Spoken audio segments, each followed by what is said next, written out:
안녕하십니까, 윤호입니다. 모두가 잠든 새벽녘입니다. 현재 시간 새벽 3시 2분여 정도쯤 흘러가고 있고요. 잠 못 이루는 영혼입니다. 집 앞마당엔 귀뚜라미가 가을 연주 소리를 들려주고 있고요. 지금은 작은 골방, 컴퓨터 모니터 2대, 무선 마우스 하나, 로지텍 키보드 하나, 그리고 오래된 컴퓨터 본체 앞에서 이렇게 혼잣말을 또 하게 되었습니다. 오랜만에 혼잣말 에세이를 하게 되었는데요. 에세이라기보다는 소신탄하게 한마디 하고 싶어서 이렇게 녹화 버튼을 누르게 되었습니다.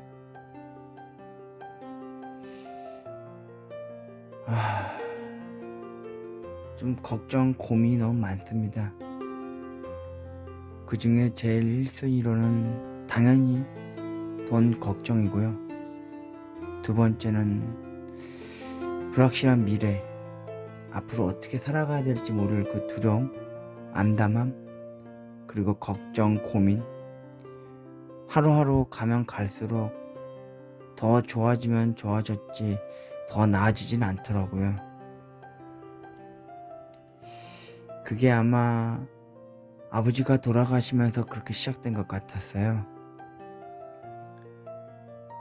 2019년도에 1월부터 아버지의 건강이 악화된 것을 알게 되었죠. 긴 빈혈 증세로 인해서 동네 병원에서는 큰 병원에 가서 피 검사를 한번 받고 영양제만 맞으면 오면 될 것처럼, 또 수혈을 하고 오면 괜찮을 것처럼 해서 갔었는데, 긴급하게 더 큰 대학병원으로 가라는 그 또 다른 병원에서의 말과 함께 응급실로 가게 되었는데, 그게 아버지의 건강을 지켜주기보단 오히려 더 악화시킨 건 아닐까라는 그런 죄책감을 들게 하는 일이었습니다. 변명은 바로 신장 악화입니다. 콩팥이나 간 그런 쪽으로 인한 걸로 인한 거죠. 무분별한 약 가다 복용과, 그리고 음식을 짜고 맵게 먹고 하는 식습관과, 그리고 그 모든 것들을 총 재집해 봤을 때 제가 아버지의 건강을 잘 지켜드리지 못하고 악화시켜 드렸던 것 같아요. 제가 매번 편의점 알바일 끝나고 오면은 아버지랑 항상 그 도시락 하나만 투척해주고 갔었던 그런 못난 아들이었거든요. 아버지가 그때도 이 방 안에 있었어요. 왜냐면 동생이 아이들 데리고, 갓난 애기 100일도 안 된 애들 데리고 시댁을 탈출해서 저희 집에 왔었을 때 무려 1년 6개월인가 7개월 동안 여기 있었거든요. 그리고 지금은 자립해서 독립해서 나가게 되었는데, 그 와중에 아버지의 건강, 안위를 제대로 챙겨줄 수 없었던 제 못난 이 아들이 너무 죄송하더라고요. 미안하게 느껴지기도 하고요. 지금 다시 생각해보면요. 그러다가 6, 7개월 동안을, 무려 9개월 동안을 제가 아버지를 신장 투석하는 데 있어서 투석하는 병원을 간병을 하면서 3일 연장 다녔고, 삼시세끼 밥을 제가 건강식으로, 저음식으로 챙겨주시고 했었죠. 그렇게 9개월이 지나고 난 어느 날 아버지의 건강이 점점 악화돼 가고 있는 걸 알게 됐어요. 더 좋아지지는 않았는데 점점 더 나약해지시고 삶의 의지를 포기하는 상태인 느낌인 거였죠. 그게 뭔지 나중에서야 알게 됐어요. 그게 뭐냐면, 살면서 자꾸 바늘을 찌르고 또 찌르면서 피를 걸러지는 그 신장 투석이라는 게 일주일에 3번, 그것도 총 4시간인가를 투석을 해야 되는 거였어요. 그거를 매번 주사를 꽂고 맞고 하는 걸 하다 보면은 얼마나 스트레스 받고 얼마나 더 피곤하고 지치겠습니까. 또 심지어 집에 와서도 자신이 먹고 싶은 음식거리나 요식거리를 못 하게 되니깐 말이죠. 그 절망감이겠죠. 살아도 사는 것 같지 않고, 집안에 누군가 큰 아픔을 갖고 있는 가족이 있으면요, 가족 모두가 힘들 수밖에 없는 상황이었죠. 그러다가 아버지가 똥오줌도 잘 못 가리시고 거동도 못 하시는 어느 날, 그때가 10월 말일쯤이었어요.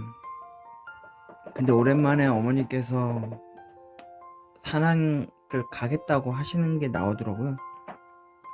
근데 그때 당시 아버지의 병간호가 너무 심해서 신장 투석하는 병원에서도 아버지한테 요양병원을 알아보는 게 어떻겠냐고 하더라고요. 자기들은 더 이상 감당이 안 된다고, 더 몸이 허약해지시고 건강이 안 좋으셨으니까 요양병원에 갔다가 다시 돌아오시면 투석을 하시면 된다고.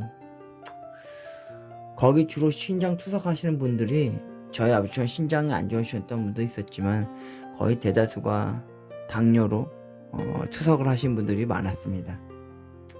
젊은 사람도 있었던 것 같고요.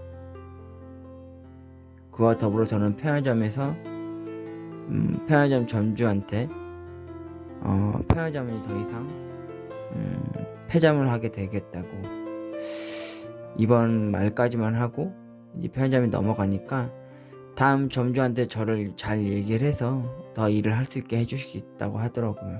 점주님이 참 좋으신 분이었죠. 그리고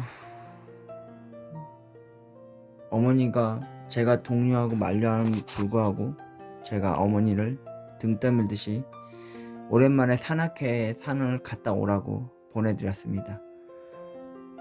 그리고 저도 편의점 알바 일 끝나고 집에 오게 되었고요. 그리고 날이 추운 그날 쌀쌀한 날에 좀 해가 뜬 점심시간 때 아버지를 고무다라에다가 물을 받아 놓고 아버지를 깨끗이 씻기고 똥오줌을 다 닦아내드릴 생각을 하고 있었거든요. 아침 시간에 잠깐 잠에 들고 일어났더니 어느덧 점심시간대가 됐더라고요. 그래서 이 방 문을 열고 들어와 봤더니 아버지가 떠나신 거였습니다. 2019년도 10월 20일. 예, 아버지의 임종도 마지막까지 못 지켜드렸던 거죠. 그 전전날이나 전날에도 아버지가 계속 제 이름을 항상 불러들여 주셨거든요. 윤호야, 윤호야, 윤호야. 하지만 저는 외면하고 방문 한번 열어보지 않고 화장실을 갔다가 일을 가야 된다면서, 그때 저도 지쳐 있었던 것 같아요. 9개월 동안 아버지를 병간호를 하고 신장 투석을 하러 다니고 삼시세끼 밥을 차려드려 했고 또 동생을 또 챙겨줘야 했었고 아이들을 챙겨야 했고, 아픈 아버지를 또 병간호를 하려니 또 그거에 지쳤고 또 힘이 들었어서 저도 그렇게 아버지를 외롭고 쓸쓸하게 보내드렸던 것 같은 마음이 듭니다. 죄책감이 밀려오더라고요. 그리고 아니나 다를까 아버지의 장례를 치르고 나서도 제대로 낙골함도 모시지 못했어요. 장례식장 비용이 너무 비쌌거든요. 그때 고려대병원 장례식장에서 했었는데도 돈이 많이 깨지더라고요. 많이 안아주시면 안 될 정도로. 그때 편의점 점주님도 와주셨고 어머니 산악회 분들도 오셨고, 그 이후로 어머님이 지금도 산악회를 안 가세요. 어머니도 알게 모르게 죄책감을 가지신 게 같아서 제가 너무 죄스럽게 생각하죠. 가시지 않겠다는 거 제가 보내드렸으니까 말이죠. 그리고 얼마 있어서 한 달쯤 지날 때쯤에 저희도 편의점 마지막 마무리를 짓게 되었습니다. 세븐일레븐. 신사 가로수길점에서 13년을 일했고요.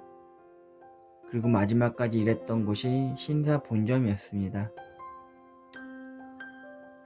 그리고 거의 1년여 동안을 모르겠어요. 아버지에 대한 그 상실감? 죄송합니다 여러분, 선풍기 좀 잠깐 틀게요. 모기가 있어가지고. 아버지를 잃어버린 거에 대한 상실감? 그게 좀 많이 컸어요. 정확히 언제였냐면은 2019년도 12월 크리스마스 이브 날이었어요. 그날 선풍기를 좀 끌게요. 좀 시끄러운 것 같아서. 그날 크리스마스 이브 날에서 크리스마스 당일날 넘어가는 그 시점에 새벽 2, 3시쯤에 화장실에 가서 진짜 엉엉 울었던 것 같아요. 아빠 보고 싶다고 많이 울었던 것 같습니다. 그리고 3개월, 4개월, 5개월 동안을 유튜브 한답시고 마이크 앞에서 말도 제대로 못하고 혀 짧은 소리로 방송을 하던 제가 거의 6개월쯤 다 돼갈 때쯤 되었을 때 편의점에서 받았던 월급과 퇴직금이 점점 더 바닥이 나가고 있을 때 돈 나올 곳이 없는 거예요, 여러분. 그래도 믿을 곳이라곤 제가 항상 입버릇처럼 말하는 로또 외길 인생 현재 17년차 접어들고 있는데요. 로또 자동 5,000원, 연금 복권 5,000원 이렇게 해왔던 제가 그 하나만이라도 희망을 품고 살아왔었거든요. 그런데 그게 잘 안 되는 거예요.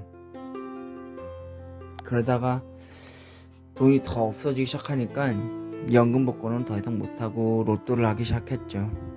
그래도 포기하지 않았거든요. 근데 돈은 들어올 곳은 없고 나갈 곳만 세고 셌더라고요. 그러다가 운 좋게도 길을 걷다가 옛날 길 모퉁이에서 비도 가게를 하셨던 사장님을 우연찮게 만났어요. 지금은 부동산을 하고 계시는데요. 그분이 저한테 이런 말을 하더라고요. 그때가 2020년도 6월쯤이었어요. 그래서 그분이 저한테 실업급여에 대해서 얘기를 해주시더라고요. 그래서 제가 노동고용센터를 가서 실업급여 신청을 해서요.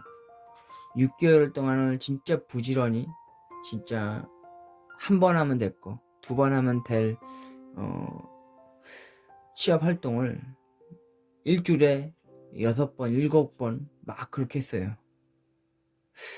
그런데도 안 되더라고요. 그때가 코로나가 지금처럼 최고로 상위 단계에 있을 때였거든요, 여러분. 그런데 아니나 다를까 11월 말일쯤 돼서 더 이상 돈 나올 곳이 없어져 버린 거예요. 그래도 여러분 그거 아십니까? 2021년도에 들어서도 2020년도 때에도 어머님이 운동하시는 그 저희 동네 앞산에 올라가서 제가 항상 산 해돋이를 했었거든요. 유난히도 밝고 청명한 햇살을 보면서요. 항상 기도를 했거든요. 명절날 제삿날에도 조상님들한테도 로또 1등 당첨되게 해달라고, 연금 복권 1등 당첨되게 해달라고 좀 빌고 또 빌었답니다. 심지어는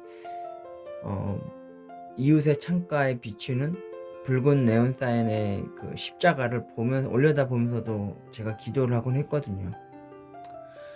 근데 코로나 이후로 지금까지도 그 붉은 네온사인의 십자가가 이웃의 창가에 비춰지지 않고 있어요.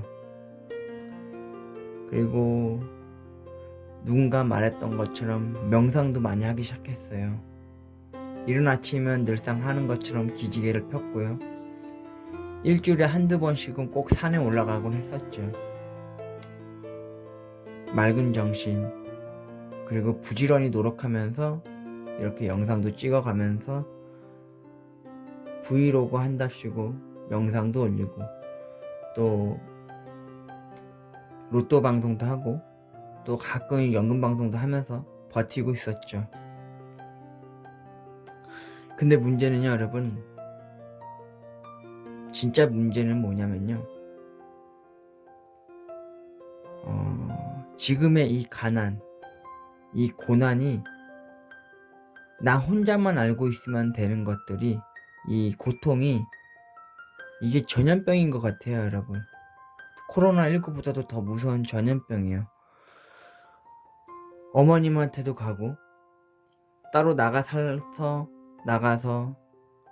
자녀를 키우면서 한 가정을 이끌어가는 동생한테도 그 가난이라는 그림자가 드려지더라고요.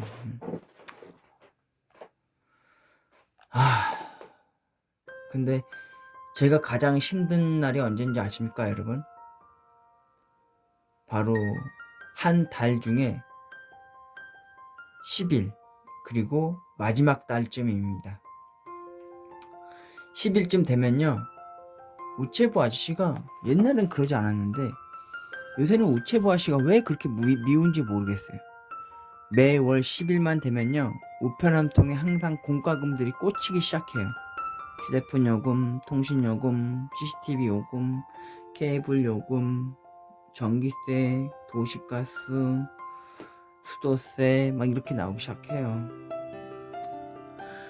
예전에 편의점 알바를 하면서 월 150에서 한 120 혹은 100여만 원 벌 때에는요, 그래도 어머님한테 생활비 쪽으로 돈을 좀 챙겨드리곤 했었거든요.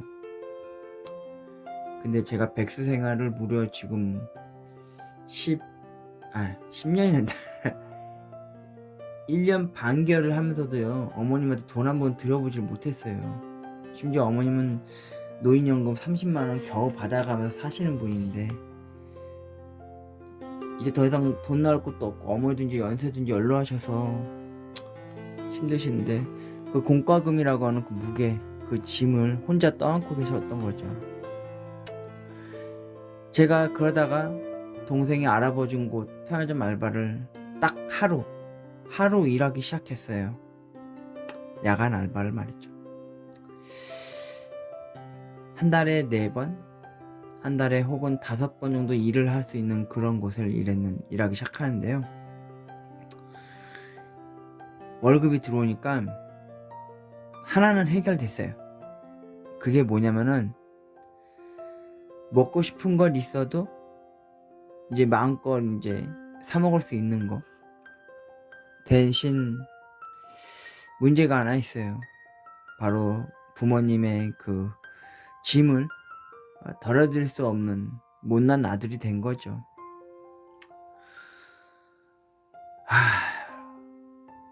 또 어느덧 이번 달도 말일에 다다르고 있는데, TV 장식장 위에 어느덧 공과금들이 하나둘씩 쌓이다가 벌써 또 탑처럼 산이 쌓여 올라져 있습니다.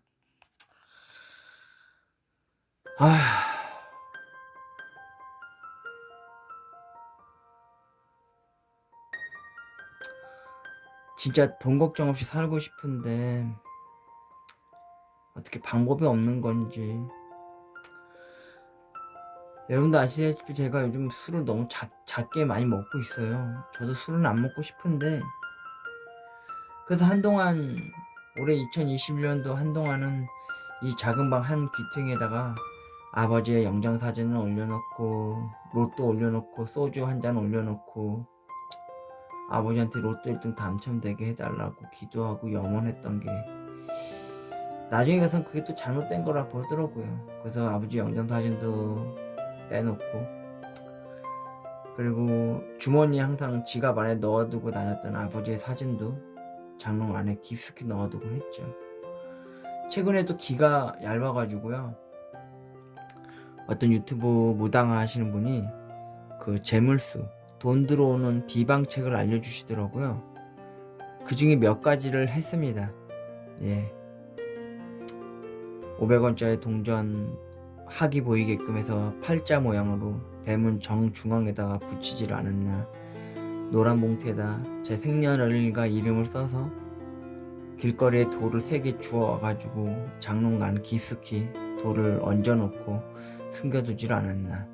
그리고 무지개떡이 뭐 7원 성군, 재물을 들어오게 하는 기운이라 해서 떡을 먹으면 좋다고 해서 무지개떡도 사 먹어봤고, 또 인절미는 조성의 은덕, 그리고 명을 받을 수 있는, 조상한테 도움을 받을 수 있는 기운이라 그래가지고 인절미를 아버지 영정사진에 마지막에 올려드리고 저도 민절미를 먹기도 했었는데요. 그렇게 여러가지 방법 비방책을 또 기타 등등 더 했었는데, 그리고 나서부터는요 꿈은 되게 길몽적인 꿈을 많이 꿨어요. 돈 들어올 꿈들을 말이죠. 그 전에도 똥꿈도 꿔봤고 돈 뭉치다 바를 꿈을 꿔봤고 돌아가신 아버지 꿈을 꿔본 적도 있었는데, 이번엔 뭔가 좀 달랐던 거죠. 하지만 현실은 저에게 아직 이 가난의 탈출을 할 수 있는 기회를 주질 않더라고요. 예전 같았으면 원망하고 좌절하고 실망했을 텐데, 저는 다시 희망을 꿈꾸고요. 아니, 희망을 바라보고 꿈이 곧 현실이 될 수 있다는 믿음으로 로또를 하고 또 연금 복권을 하고 있습니다. 그런 와중에 또 어느 날은 농협 본점도 가본 적이 있어요. 서대문역 6번 출구에 있는 농협 본점. 로또 1등 당첨자만이 갈 수 있다는 농협 본점도 가보고, 농협 본점 반대편 맞은편 서대문 경찰서 옆에 있는 로또방 작은 곳에 가서 로또도 하고요.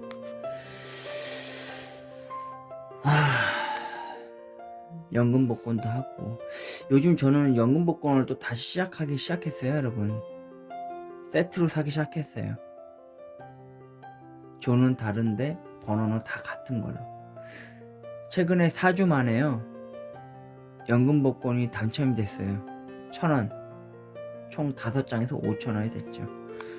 그 기운을 벗삼아 또 연금 복권도 부지런히 하고 있죠. 로또도 하고요. 여러분도 아실까 모르겠지만 로또 당첨요일은요 토요일이고요, 연금 복권은 매주 목요일마다 당첨 결과가 나옵니다. 밤 10시쯤. 근데 저는 맞춰보질 않아요. TV를 보지도 않고요. 한 주 더 그 희망을 품고 간직하고 있다가 매주 목요일이나 금요일 퇴근하고 집에 돌아오는 길이면 연금 복권과 로또를 맞춰보곤 합니다. 그리고 매주 일요일이면요 이웃의 편의점에 가가지고요 로또 추첨 결과 보고서를 용지를 들고 집에 옵니다. 그리고 제일 먼저 여러분 뭐 하는지 아세요? 제가 로또가 몇 억이냐 몇 명이냐 이걸 보는 게 아니라 로또 1등 당첨 금액 빼기 세금 33%를 떼는 계산기를 두드리고 있어요. 실수령액을 보고 있는 거죠. 여러분도 아실지 모르겠지만 제게 로또 1등, 연금 복권 1등에 대한 버킷리스트가 있습니다. 로또 같은 경우는요 1등이 당첨되면은 여동생한테 4억이나 5억 정도 챙겨줄 거고요. 만약에 당첨금이 실수령액이 20억대나 뭐 30억대쯤 된다 싶으면 동생한테 8억이나 한 10억 챙겨줄 겁니다. 내 여동생, 두 아이를 키우는 부모로서 유두리 없는 남편 만나서 살림하랴 애 키우느라 고생하고 힘든 와중에도 최근에 제 여동생이 다시 직장을 다니기 시작했어요. 그래서 어머님하고 제가 번갈아 가면서 아이들을 돌보고 아이들을 등하교 시키고 하는 걸 하고 있는데, 아직 어린이집을 다니는 아이들이거든요. 더 부모님한테 사랑을 받아야 하고 더 그래야 될 관심을 받아야 될 아이들이 그러고 있답니다.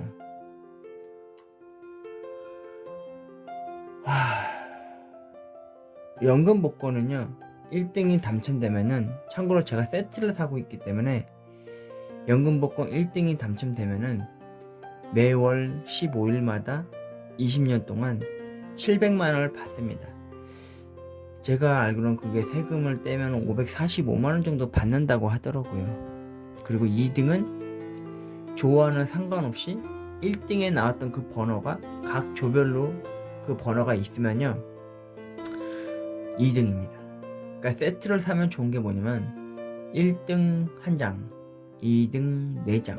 그래서 2등은 매월 15일마다 10년 동안 100만원. 아마 세금 때문에 아마 70만 원 받을 거예요. 그러니까 제가 세트로 사니까 1등 700, 2등 4점 해서 도합 1100만 원이라는 금액을 당첨받게 됩니다. 그래서 제가 연금 복권을 주로 세트로 삽니다. 그래서 로또하고 다른 점이 연금 복권은 한 방으로 끝나거든요. 진짜 크게 한 방으로 말이죠. 1등 당첨되느냐 아니면 올깡이 되느냐의 기로에 서 있는 거죠. 그래서 저는 연금 복권과 로또를 하면서요 1등 당첨될 기운, 그 희망을 품으면서 버티고 또 존나게 일하고 버티고 있습니다. 요즘 말로 존버한다고 그러죠? 맞습니다, 여러분. 누군가 그랬습니다. 아, 로또 17년을 했는데도 안 되면은 2등조차도 안 됐으면은 이제 그만해야 되는 거 아니냐? 응? 너무 무모한 거 아니냐? 그거 다 조작이더라더라. 그거 허황된 꿈이라더라. 심지어 제 가까운 측근인 제 여동생도 그러더라고요. 오빠가 로또 한 지 얼마나 됐지? 이렇게 묻더라고요. 나 로또 한 지 17년쯤 됐지. 그랬더니 동생이 저한테 뭐라 했는지 아십니까? 오빠는 운을 다 썼거나 운이 아직 찾아오지 않는 걸 보니까 이쪽 운이 아닌가 보다 하면서 혀를 차더라고요. 그러면서 제 여동생이 저한테 맨 마지막에 뭐라 그랬는지 아세요? 와, 오빠처럼 참 착하게 사람이 로또 1등 당첨돼야 되는데 하고 점점점 하더라고요. 그래서 제가 여동생한테 그랬습니다. 동생아, 오빠가 로또 1등 당첨되면 너 4억에서 5억 정도 챙겨줄게 라고 말이죠. 그랬더니 동생이 해벌칙하게 그냥 웃어 넘기는데 그 돈도 많다고 하면서 점점점 하더라고요. 어떤 사람들은 가족 간에도 돈 때문에 피투기며 싸움을 하면서 난리가 난다고 하는데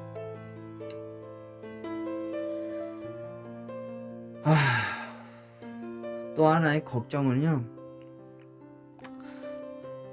제 나이가 올해 44살입니다 여러분. 제 나이면요 번듯한 직장 다니고 있거나 아이를 키워가면서 한 가장의 아버지가 돼 있거나 아빠가 돼 있어야 될 나이입니다.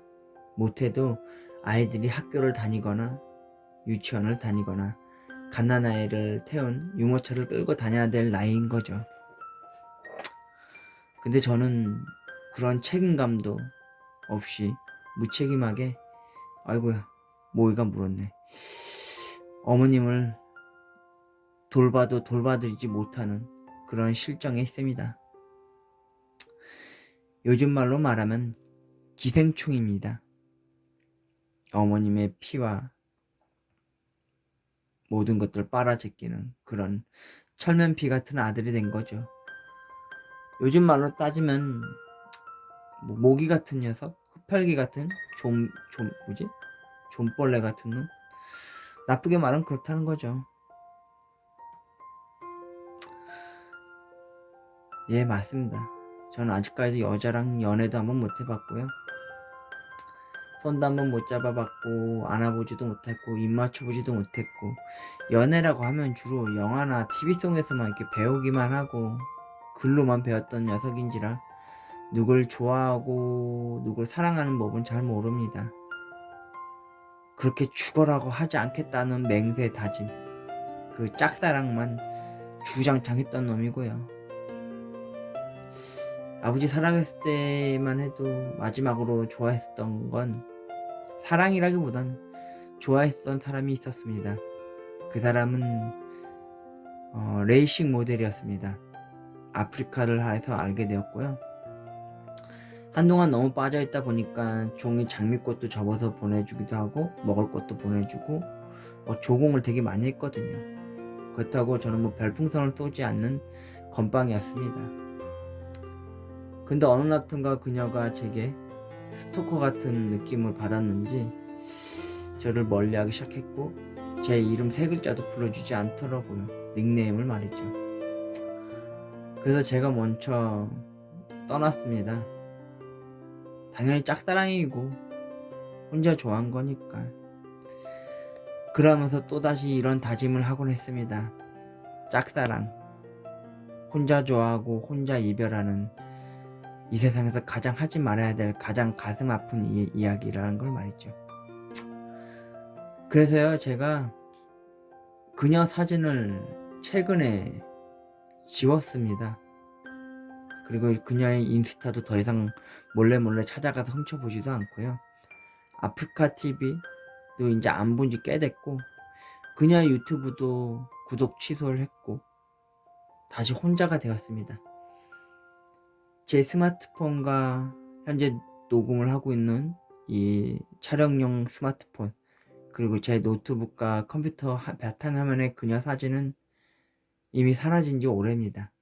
대신 10,000원짜리나 50,000원짜리 혹은 돈 많이 들어온다는 부적들로 바탕화면으로 꾸며져 있고요. 맞습니다. 제가 봐도 저는 되게 많이 눈이 높은 것 같아요, 여러분. 그래서 제가 할 줄 아는 게 뭐겠습니까? 저도 남잔데, 저도 들끓어오는 욕망과 욕정이 있는 남잔데 어떻게 하겠습니까? 예, 맞습니다. 이건 좀 부끄러운 얘기지만 아직도 저는 야구 동영상을 보면서 자기 위로를 하고 있습니다. 이거는 여러분들만 아세요. 뭐 그렇게 됐습니다. 네, 이 얘기는 여기까지 하고요. 아무튼 한마디로 내 인생 왜 이런지 모르겠습니다, 여러분. 아무리 되새겨보고 되돌아봐도요, 내가 도대체 얼마나 살아오면서 무엇을 어떻게 크게 잘못을 했던 걸까? 왜 나는 이렇게 일이 안 풀리는 걸까?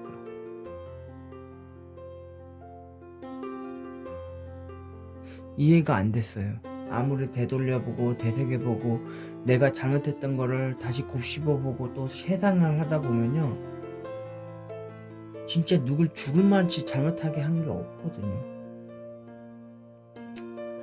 만약 잘못한 게 있다면 당연히 잘못을 인정하고 반성하는 마음으로 사과하고 죄송한 마음으로 속지 않은 마음으로 살아가야 되는 건 당연히 사람 도리 아닐까 싶은데, 이렇게까지 운이 없을까? 나의 나라, 나의 아버지를 잃었고, 내가 좋아했고 짝사랑했었던 그녀도 이제 지웠고, 그리고 직장도 잃었고요. 무려 15년이라고 하는 편의점 알바를 잃었고요. 직장을 잃었고요. 지금은 겨우겨우 하루 벌어 하루 먹고 살아도 사는 게 아닌 돈 걱정, 근심거리에 쌓여 살고 있는 그런 슬픈 영혼일 수밖에 없는 저입니다.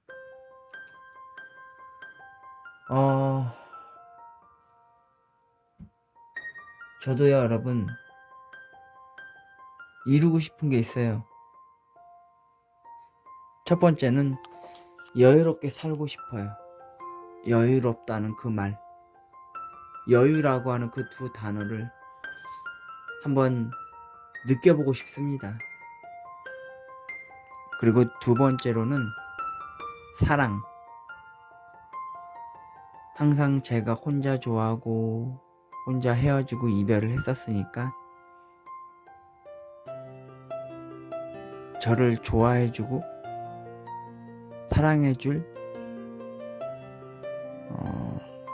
그런 여자 사람을 만나고 싶습니다. 저는요, 갑자기 이런 얘기를 하겠지만 공개 구원을 합니다. 제 이상형은요,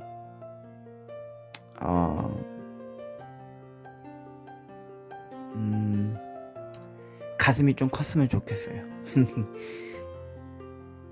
그리고 키도 좀 컸으면 좋겠어요. 그리고 얼굴로 따지면은 제가 아는 사람은요, 연예인 쪽이 아니고요, AV 쪽인데요. 예전엔 줄리아 같은 급의 여자를 좋아했어요. 몸매며 얼굴이며 말이죠. 지금은 누구지? 그 여자 있었는데 AV 갑자기 생각이 안 나네. 아무튼 글래머의 여자를 좋아합니다. 가슴 큰 여자 만나고 싶습니다. 좀 이게 여성 좀 비하 발언인가? 그죠? 제가 너무 눈이 높죠. 그리고 좀 속물스러운 얘기일지 모르겠지만 세 번째로는요. 돈 좀 많아봤으면 좋겠습니다. 로또 1등 아니 연금 복권 1등 그 둘 중에 하나만이라도 당첨됐으면은 진짜 유튜브도 안 할 거고요. 진짜 엄마 모시고 어머님의 그 제주도에 있는 그 한라산 등정도 해보고요. 제주도에서 막 판다는 어머님이 그렇게 드시고 싶어 하셨던 제주도산 은갈치 조림, 은갈치 구이, 그리고 어머님이 그렇게 좋아하시는 전복 많이 사드리고 싶습니다. 배부르게 말이죠. 그리고 올 쌍둥이 조카들 데리고 어머님이 그렇게 데려가고 싶었다는 롯데타워 아쿠아리움도 데려가서 해양 동식물도 좀 보여드리고 싶고 좋은 추억 쌓으러 놀이동산도 많이 데려가 보고도 싶고요. 그리고 돈 걱정 없이 여유롭게 살게 되면요. 어머니 살아생전에 아유 또 물었네. 진짜 그동안 제가 못했던 거 진짜 그동안 많이 못해왔었던 효를 많이 해드리고 싶습니다.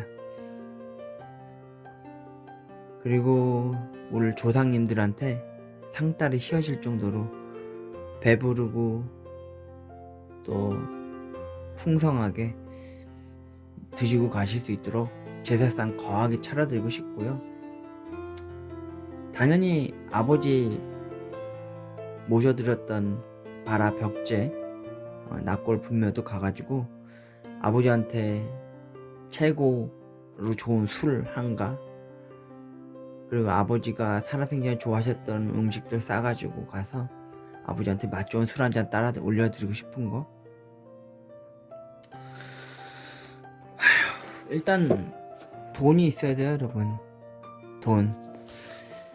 돈이 사람을 살리고 또 사람을 웃게 하고 또 사람을 행복하게 하고 또 사람을 살아가게 하는 것 같은 원동력인 것 같더라고요. 지금 이 현실 세계에선 말이죠.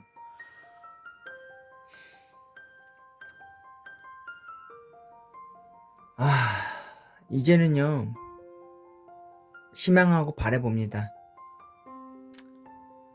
쨍하고 해뜰 날이 곧 뜬다. 로또 1등 온다. 연금 복권 1등 당첨된다. 이래보고 싶습니다. 그 복이라는 거, 그 행운이라는 거 아직 내게는 남아있다고 굳게 믿어보고 의심하지 않으려고 합니다.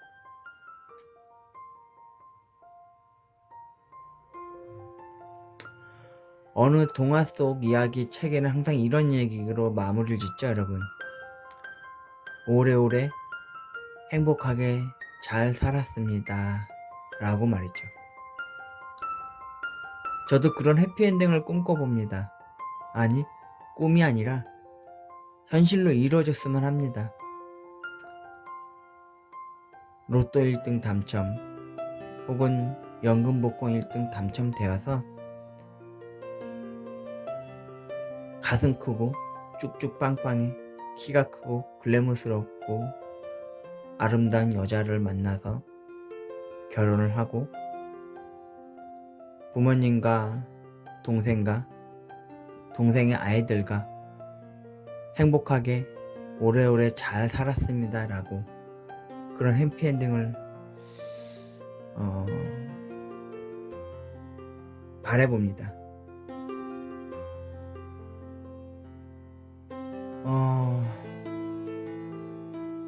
오늘은 월요일입니다, 여러분. 남들 이 시간에 출근하고 일하고 개미처럼 열심히 살아가는 날이기도 하죠. 일명 그 월요병이라고 하는 그 후유증을 시달리며 살아가게 되는 날이죠. 시작이죠. 한 달에 한 주의 시작을 이 월요일에 시작한다고 하죠.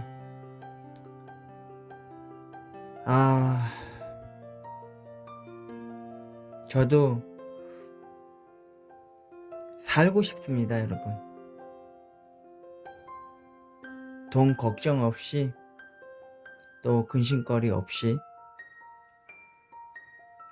부모 잘 모시고 보양하면서 동생과 아이들한테도 헌신하고, 진짜 더 이상의 못난 아들, 못난 오빠, 못난 삼촌이 아닌, 멋지고 뭐 훌륭한 것까지는 아니더라도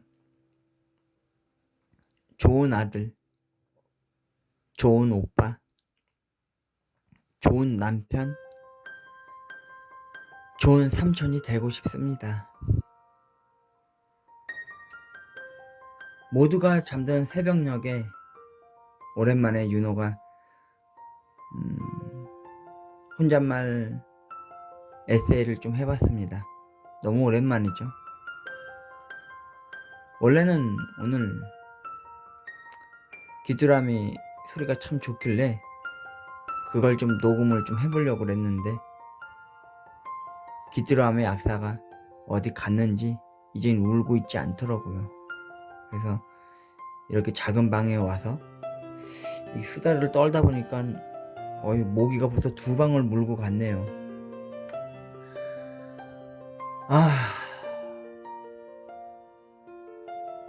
모두가 잠든 새벽녘에 저도 깊은 밤을 즐거운 꿈, 행복한 꿈을 꾸면서 잠들고 싶었는데 오늘은 유난히도 잠이 안 오네요.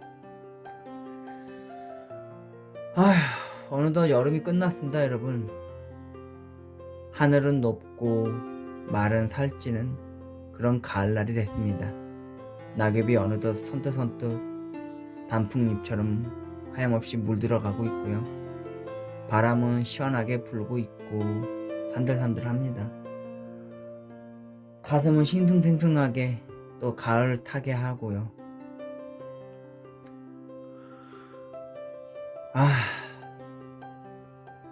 돈 걱정 없이 살고 싶습니다.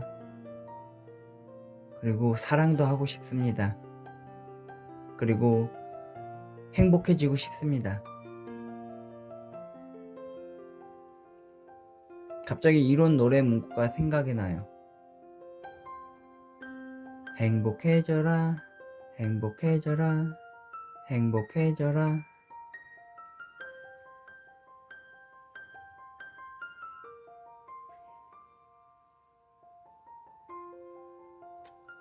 Good morning, good afternoon, good night, good evening, goodbye.